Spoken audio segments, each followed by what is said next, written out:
Assalamualaikum warahmatullahi wabarakatuh. Hamdan li Rabbin khassana bi Muhammadin fa ankadhana min dhulmatil jahli wad dayajiri ila nuri islamin wa ilmin wa hikmatin wa yumnin wa imanin wa khairil awamiri. Huwa an-nurul mubin bihi ihtadayna huwa da'i ila aqwa sabili. Atana da'iyan bil haqqi yad'u ila al-islami bil qawli ath-thaqili. فبادر بالإجابة كل عبد مطيع للإله وللرسول وأنكر كل ذي بغي وكفر وأعرض كل خطال ضلول ففاز المقبلون بكل خير وعقباهم إلى الظل الظليل وخاب المعرضون فكان عقب معاصيهم إلى الخزي الوبيل اللهم أدم صلواتك وأزكى تسليماتك على سيدنا وحبيبنا وشفيئنا ونور قلوبنا محمد نورك الساري ومددك الجاري واجمعنا به في كل أطوار وعلى آله وصحبه يا نور أما بعد. Majlis Ta'lim apa namanya? An-Nafi'ah. Hadirin, hadirat, wabil khusus para habaib, para alim ulama, para tokoh masyarakat, para aparatur pemerintah, guru kita bersama Dailullah Al-Habib Luqman, Al-Idrus, Al-Habib Ali bin Harun, kemudian Ustaz Rifki dan para sesepuh kita, para orang tua kita yang tidak kami sebutkan satu persatu namun tidak mengurangi rasa ta'zim dan hormat kami. Mudah-mudahan guru-guru kita diberikan oleh Allah Subhanahu wa taala panjang umur, sehat wal afiat, diberikan keberkahan oleh Allah Subhanahu wa taala, diberikan ilmu-ilmu yang disampaikan bermanfaat untuk kita di dunia dan akhirat. Amin amin ya rabbal alamin. Hadirin hadirat rahimakumullah. Peringatan Maulid enggak ada kata terlambat, ya. Karena memang berselisih para ulama tentang penentuan hari lahirnya Rasulullah. Ada yang mengatakan Rabiul Awal, ada yang mengatakan bulan Rajab, ada yang mengatakan bulan Sya'ban, ada yang mengatakan bulan Ramadan, ada yang mengatakan bulan Syawal. Bahkan tanggalnya pun berbeda-beda. Ada yang mengatakan 8 Rabiul Awal, ada yang mengatakan 9 Rabiul Awal, ada yang mengatakan 10 Rabiul Awal, ada yang mengatakan 4 Rabiul Awal. Bahkan harinya pun ada yang berbeda. Ada yang mengatakan hari Senin, ada yang mengatakan hari Jumat. Kenapa kata para ulama kok berbeda pendapat para ulama? Intinya garis besarnya agar umatnya terus ingat Rasulullah. Terus mengenang Rasulullah sallallahu alaihi wasallam. Karena kerusakan yang terjadi di umat Rasulullah sallallahu alaihi wasallam ketika mereka jauh dari Rasulnya. Enggak kenal dengan Rasulnya. Semakin jauh seseorang dari Rasulullah SAW, semakin jauh dia dari Allah Subhanahu wa taala. Dan tidak akan sampai kesempurnaan iman kecuali orang-orang yang mencintai Allah dan Rasulnya lebih dari segalanya.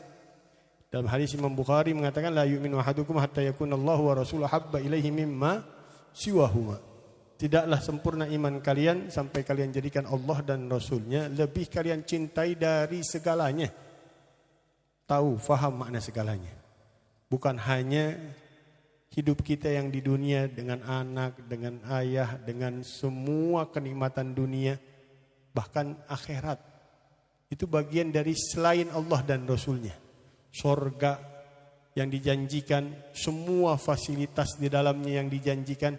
Tak boleh kita melebihi cinta kita kepada surga, melebihi cinta kita dari Rasulullah sallallahu alaihi wasallam, bahkan surga Allah Subhanahu wa taala.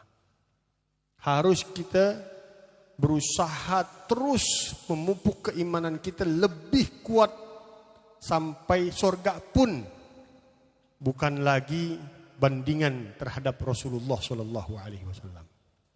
Makanya Sayyidatuna Rabi'ah, ibu-ibu nih, Sayyidatuna Rabi'ah Al-Adawiyah mengatakan, aku beribadah bukan untuk surga, menginginkan surga. Dan bukan takut karena siksa api neraka. Tapi aku beribadah untuk membanggakan Rasulullah.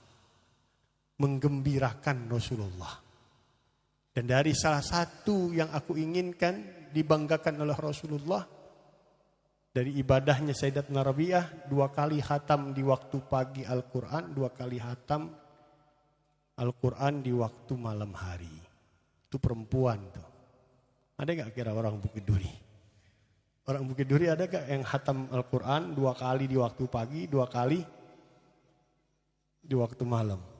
Ada, sinetron, film banyak. Khatam semuanya tuh. Dari yang judul apa aja tahu. Entertain dari artis yang mana aja paham. Tapi sama Quran, waduh, berat. Aku inginkan nanti Rasulullah banggain di depan para umat, para rasul. Ini loh contoh dari umatku dari kalangan wanita yang berhasil menghatamkan Al-Quran di waktu paginya 2 kali, di waktu malamnya 2 kali. Al-Imam Habib Ahmad bin Muhammad Al-Muhdar, ayah kandung daripada Al-Habib Muhammad bin Ahmad Al-Muhdar, Ampel, Surabaya. Ini orang Bukit Duri kayaknya gak pernah ziarah nih. Tahu gak kira-kira Habib Muhammad Al-Muhdar? Bukan, kagak ada yang tahu. Ustaz Rifi ajakin ziarah. Habib Muhammad bin Ahmad Al-Muhdar di Ampel, ayahnya Habib Ahmad dengar ini cerita, baca ini cerita.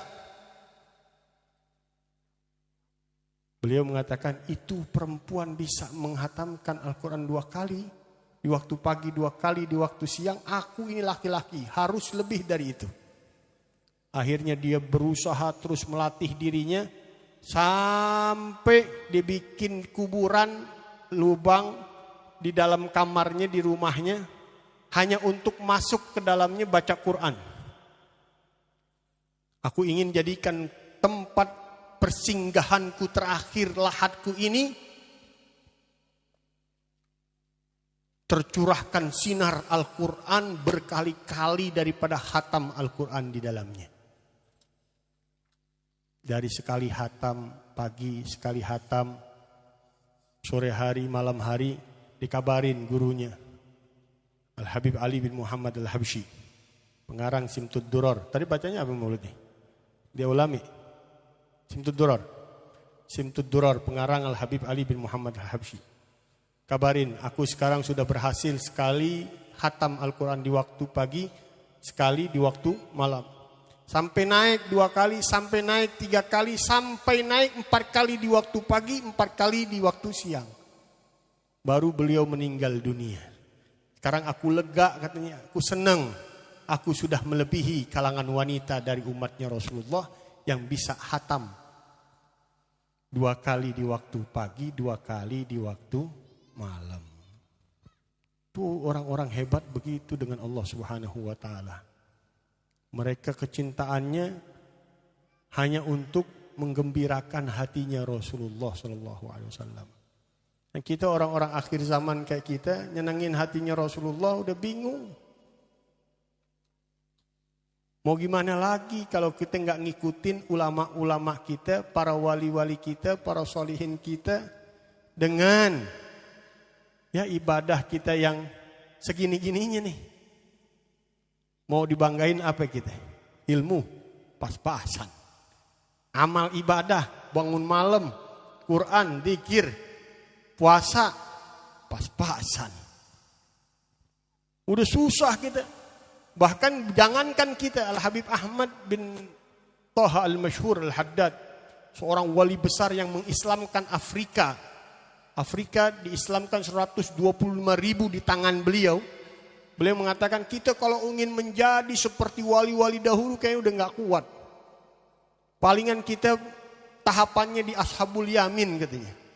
Itu beliau yang begitu dahsyat ilmunya, begitu dahsyat amaliyahnya, begitu dahsyat dakwahnya. Terkenal sebagai pimpinan aulia Allah Subhanahu wa taala di Afrika. Siapa yang gak kenal Afrika semuanya dengan Habib Ahmad Al-Masyhur Al-Haddad. Dari datang kampung yang telanjang ke Irian.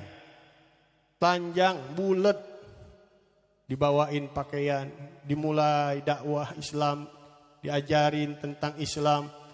Masuk sedikit sampai Afrika rata-rata masuk Islam di tangan beliau.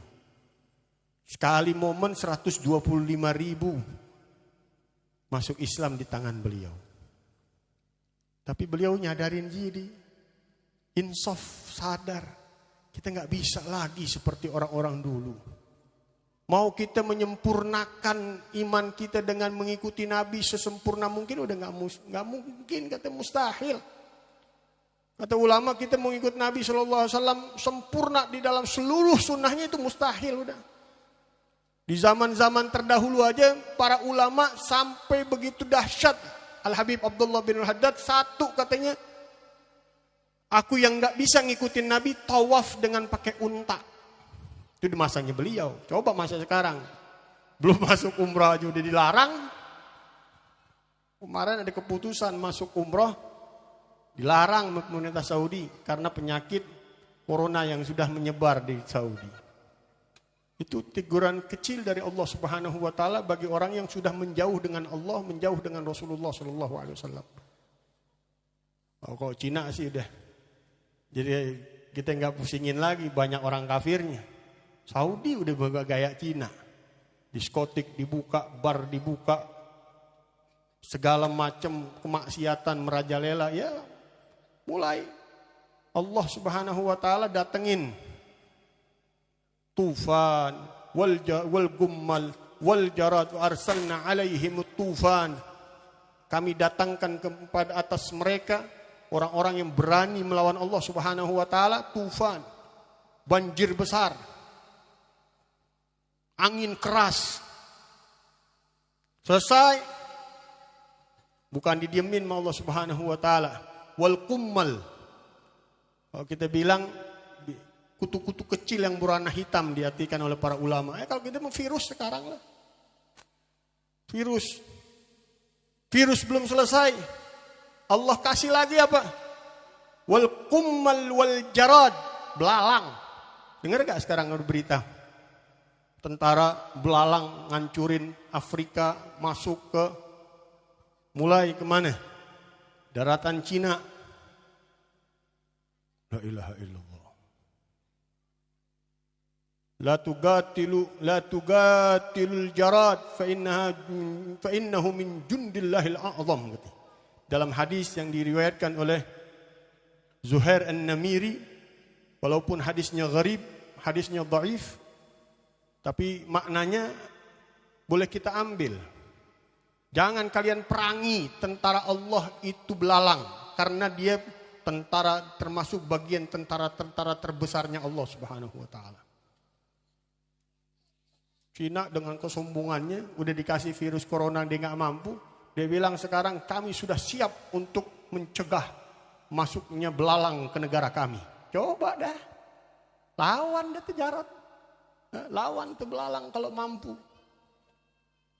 Tentara Allah Subhanahu wa taala mau dilawan. Na'udzubillah min dzalik. Kata Allah Subhanahu wa taala nanti habis Jarod apa? Wad-dhafadi'. Allah kirim tuh ke cebong. Kodok-kodok dikirim sama Allah Subhanahu wa taala. Gak kelar itu waddam.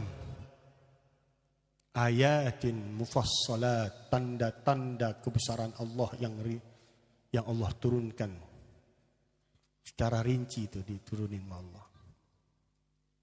Ini kalau orang sudah berani menentang Allah. Sombong dengan teknologinya, songgoh dengan kemampuan perekonomiannya, sombong dengan segalanya. Tunggu. Ada kekuatan yang luar biasa yang kalian tidak bakal bisa melawannya, itu kekuatan Allah Subhanahu wa taala. Dulu Firaun begitu sama Musa alaihi salam. Sombong, ana rabbukumul a'la. Aku Tuhan kalian yang maha tinggi. Dan setiap zaman ada Firaun, kata Rasulullah. Nah sekarang yang mengaku paling hebat siapa? Kalau dulu mungkin Uni Soviet dan Amerika. Sekarang udah getar-getir dengan kekuatan Cina. Udah di mana negara udah dirasukin semuanya orang-orang Cina di mana-mana tempat. Mereka mulai menyombongkan diri. Allah kirim tuh tentaranya. Baru dengan sesuatu yang gak kelihatan, virus aja udah kelabakan dia. Ini kalau berjalan 3 bulan katanya kolab Cina. Dari segi perekonomian diembargo di semua negara Eropa, semua negara Asia mengimbargo, dia nggak boleh masuk barang Cina, habis dia perdagangannya, bisa runtuh dia. Itu baru virus. Tambah lagi nyombongin bukan sadar sama Allah Subhanahu wa taala, saya siap, kami siap untuk menghadang masuknya belalang ke negara kami. Dihantam dengan miliaran belalang. Bukan lagi, itu beliau kata para ahli tafsir, ini belalang bukan belalang biasa, dia bisa makan besi. Kayu digeragotin, besi dimakan. Jadi paku-paku yang ada di dalam besi bisa dimakan oleh belalang-belalang itu.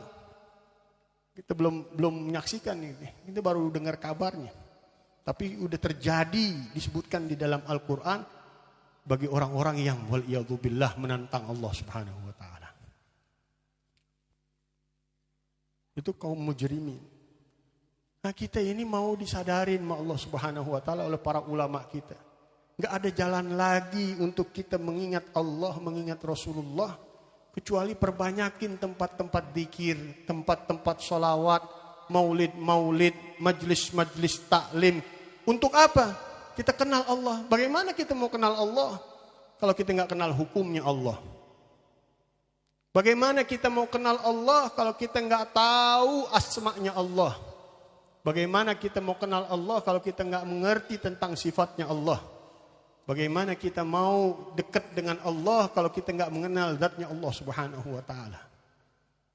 Dan itu dipelajarin oleh para ulama, diajarin, diambil dari Rasulullah, oleh para sahabat oleh para tabi'in, kepada tabi'in. Terus generasi ke generasi mengajarkan tentang itu. Hukum Allah dinamakan ilmu fikih. Hukum tentang sifat Allah dinamakan hukum akidah tauhid. Hukum tentang asma Allah, tentang ilmu tasawuf, mempelajari tentang asma Allah dan zatnya Allah Subhanahu wa taala. Ini dulu kuat umat Islam di dalam mendidik umat mengenal Allah Subhanahu wa taala. Begitu juga mendidik umat tentang Rasulullah sallallahu alaihi wasallam. Selain kelahirannya Rasulullah, perjuangannya Rasulullah, jihadnya Rasulullah, Isra Mi'rajnya Rasulullah, sejarah hidup biografi Rasulullah secara zahir, mereka juga mendalami tentang akhlaknya Rasulullah sallallahu alaihi wasallam. Sampai mendarah daging sifat dan akhlaknya Rasulullah di dalam diri mereka. Dari kecil diajarin bagaimana wajahnya Rasulullah, bagaimana alisnya Rasulullah, bagaimana matanya Rasulullah, bagaimana hidungnya Rasulullah, bagaimana pipinya Rasulullah, bagaimana dagunya Rasulullah, bagaimana jenggotnya Rasulullah. Itu orang-orang dulu begitu detail. Anak-anak dari kecil ini dibiasain banyakin sholawat kepada Rasulullah Sallallahu Alaihi Wasallam. Setelah diceritain tentang bagaimana jasadiahnya Rasulullah Sallallahu Alaihi Wasallam, dan ulama mengatakan nggak ada seorang nabi, seorang rasul yang secara detail anggota-anggota tubuhnya disebutkan di dalam kitab-kitab mereka, kecuali Rasulullah disebutkan di dalam Al-Quran satu persatu. Matanya Rasulullah Sallallahu Alaihi Wasallam, wala tamuddanna ainaika, jangan kau panjangin pandangan matamu wahai Muhammad, ila ma matta nabihi azwajan, kepada wanita-wanita istri-istri dari para kalangan sahabat. Matanya Rasulullah disebut, alam nasyrah laka sadrak, bukankah sudah kulapangkan dadamu wahai Muhammad. Innal ladzina yubayyi'unaka innama yubayyi'unallah yadullahi fawqa aydihim, tangannya Nabi Muhammad. Semuanya. Walaqad yassarnal Qur'an walaqad yassarnahu bilisanika, Quran telah kami mudahkan dengan lidahmu wahai Muhammad, lidahnya Nabi Muhammad. Disebutin oleh Allah di dalam Al-Quran satu-satu anggotanya Nabi, anggota tubuhnya Nabi Sallallahu Alaihi Wasallam.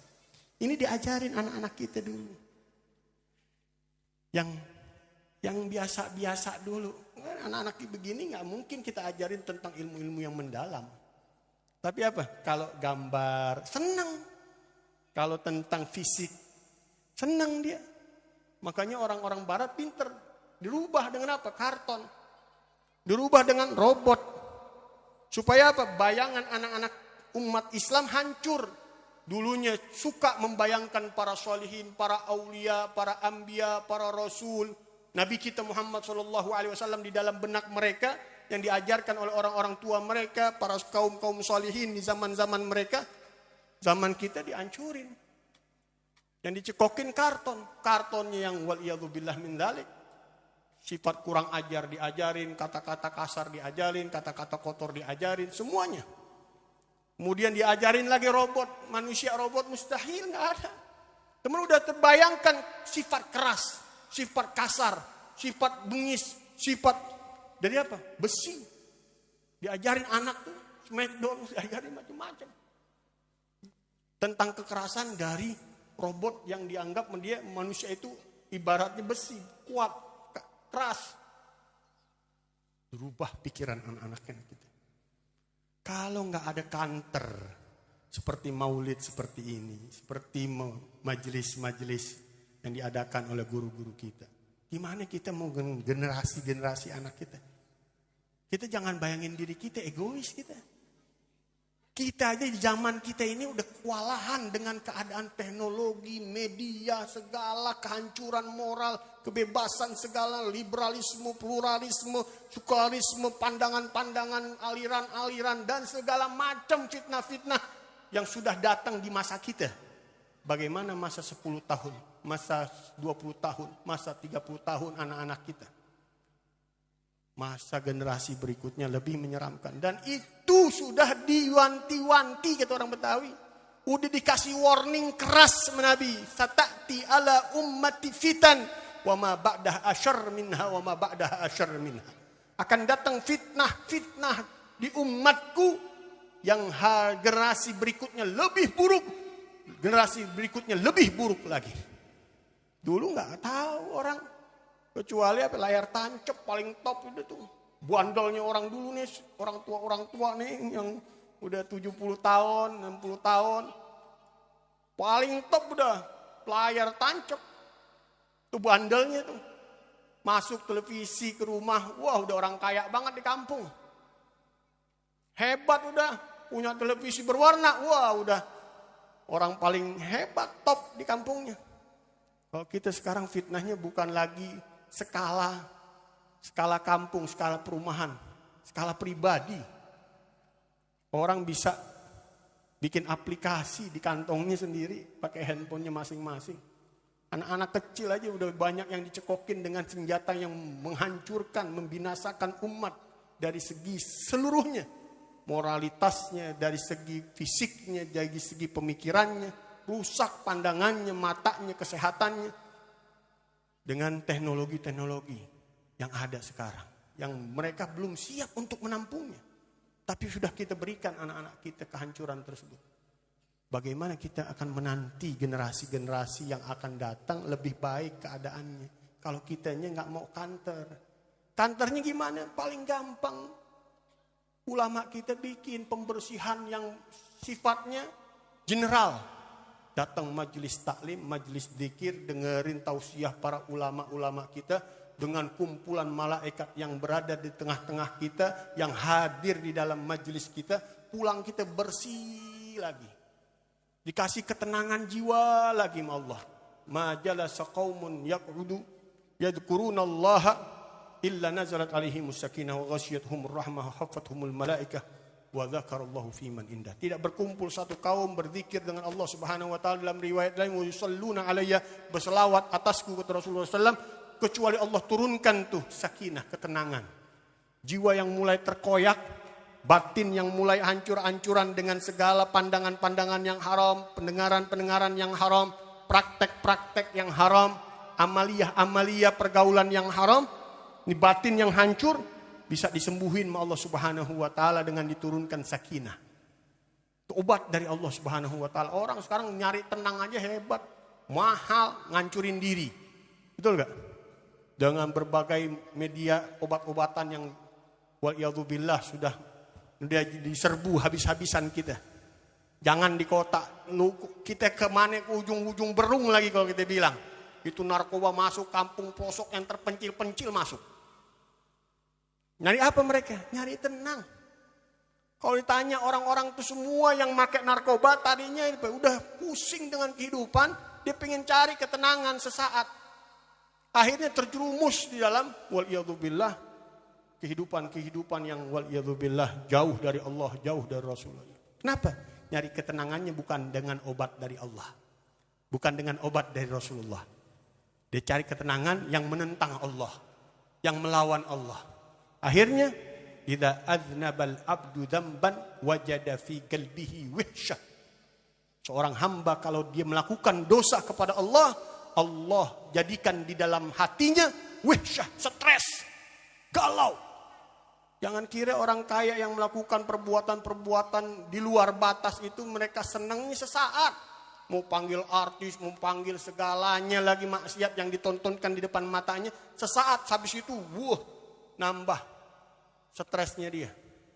Nambah galaunya dia. Semua yang dihadapin mereka. Itu yang didapetin. Boleh dicek semua orang pemakai narkoba, para pejabat-pejabat yang waliyadzubillah menghambur-hamburkan uangnya di tempat-tempat maksiat. Apakah mereka senang dalam kehidupannya? Naudzubillah. Allah kasih problem kehidupan, problem rumah tangga, problem penyakit, problem di jabatan, problem di harta bendanya. Dikoyak sama Allah Subhanahu wa taala karena melawan Allah, menentang Allah, nyari tempat ketenangan bukan dengan cara Allah. Kalau didatang tempat zikir dikasih ketenangan, diobatin. Nazalat alaihimus sakinah wa ghasyiyatuhumur rahmah. Ditutupi dirinya, diliputi dirinya dengan kasih sayang Allah Subhanahu wa taala. Enggak berjalan dia dimanapun di muka buminya Allah, kasih sayang Allah menyertai dirinya. Penjagaan dari malaikat Allah menghampiri dia. Enggak perlu penjagaan orang lain, orang yang beriman. Ada kekuatan langit dari Allah Subhanahu wa taala yang membacking dia. Sehingga dia enggak ada takutnya dengan apapun kecuali dengan Allah Subhanahu wa taala.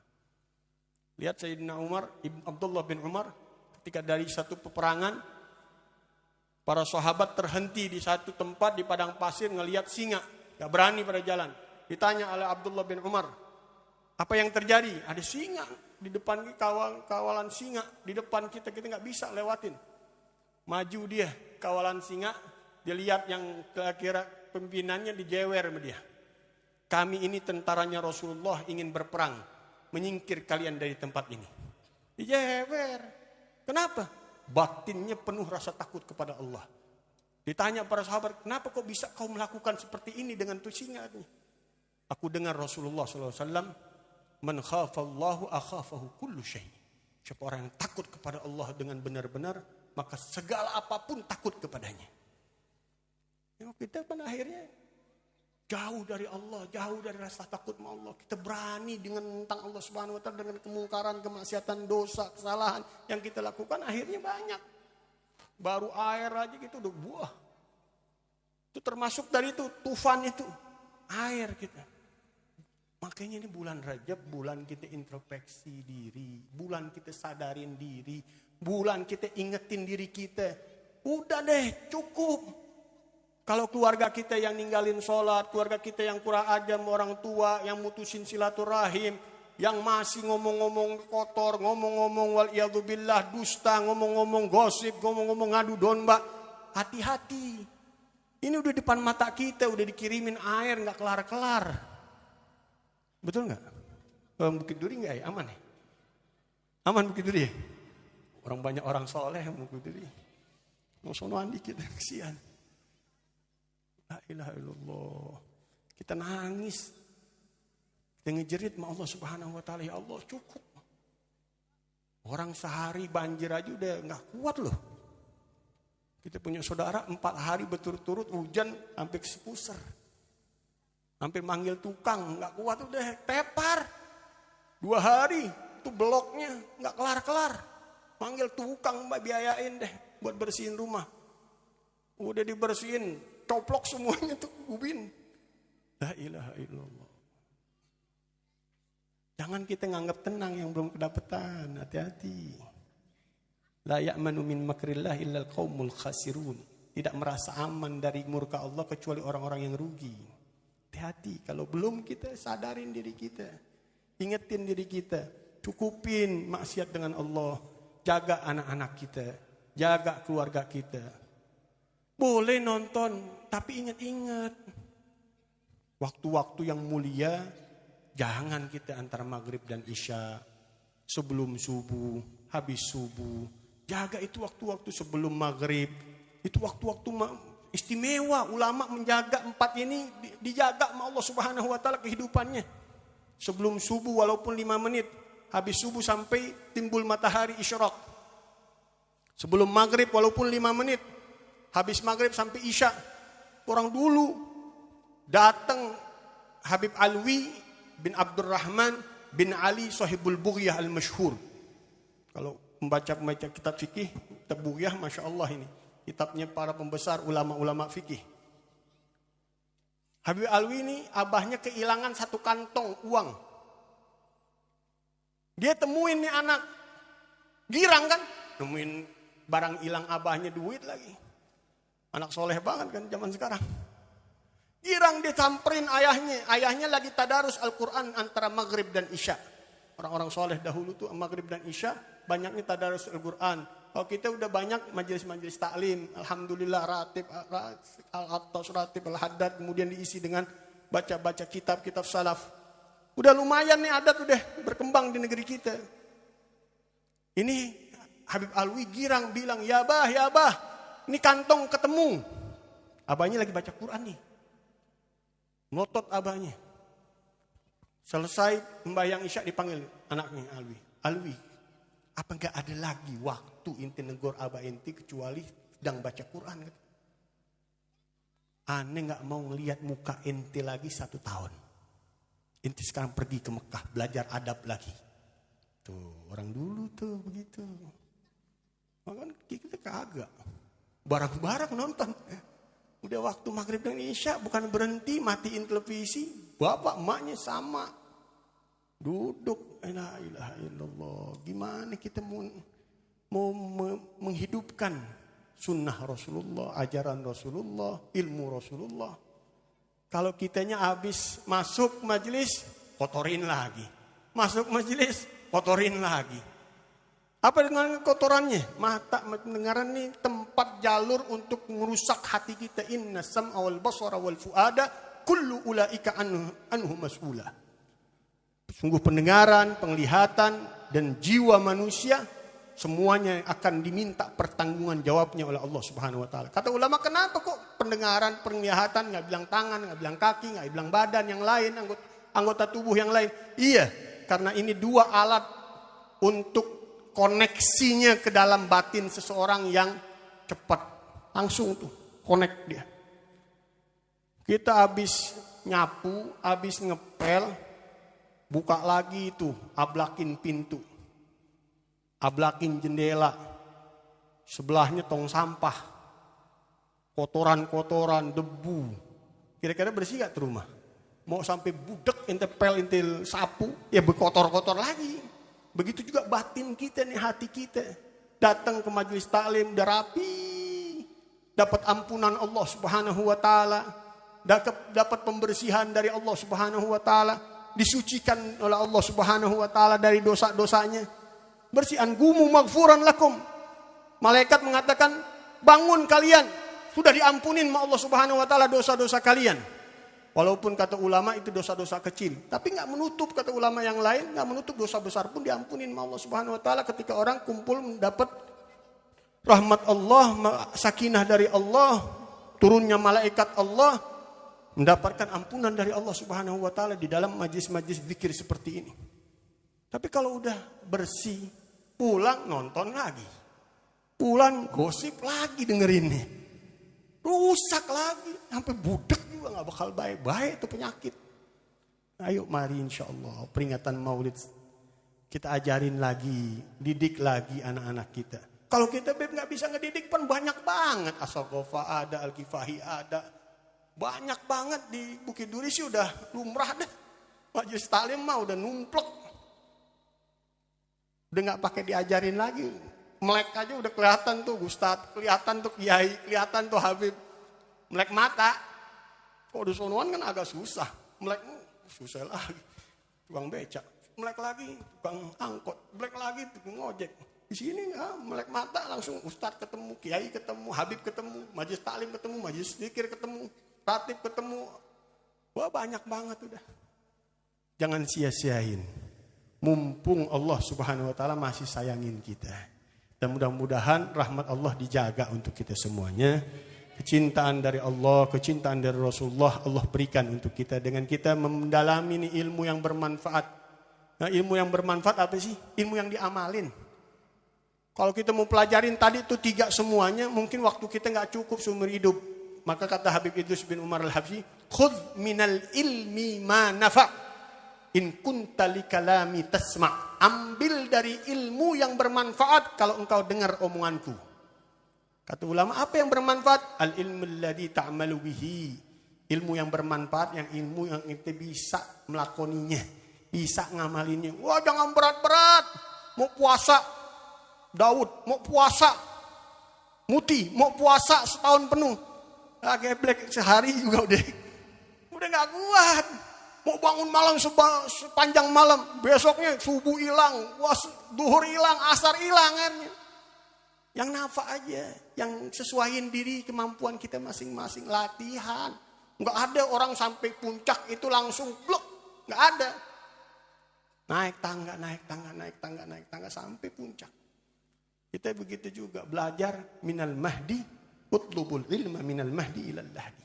Tuntut ilmu dari mulai kecil sampai tiang lahat kita. Mudah-mudahan Allah berikan kita guru-guru yang membimbing kita, ngajarin kita, ngajak kita kepada kecintaan kepada Allah, kecintaan kepada Rasulullah, dan ditanam di dalam batin kita kecintaannya. Kecintaan Allah dan kecintaan Rasulullah melebihi dari segalanya. Sehingga kita menikmati nanti hasilnya. Apa? Lezat ibadah. Kalau orang sudah mendapatkan cinta Allah dan Rasul, semuanya aktivitas hidupnya lezat, manis.